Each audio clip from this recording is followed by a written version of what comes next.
Түркістан облысында жергілікті өнертапқыштар ұмыт болған ұлттық ойын ережесін құрастырып жатыр. Оның бірі тек тұрмас, екіншісі қоздату деп аталады. Қос ойын баланы логикалық ойлауға үйретіп қана қоймай, ұлттық құндылықтарды бойына сіңіріп өсіруге бейімдейді. Екі ойында математикаға негізделген, бірі асықпен, ал екіншісі құмалақпен ойналады.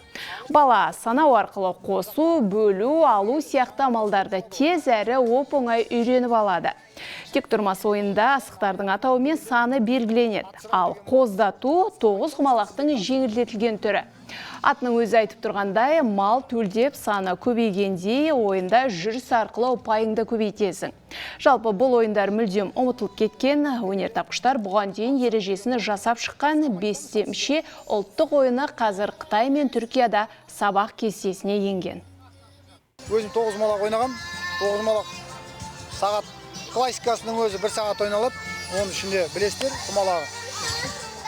Бұда 50 құмалақ болады, 25-25-тен. 9 құмалақтағыдай жүріс солай жүріледі, бірақтан бұда тұздық жоқ.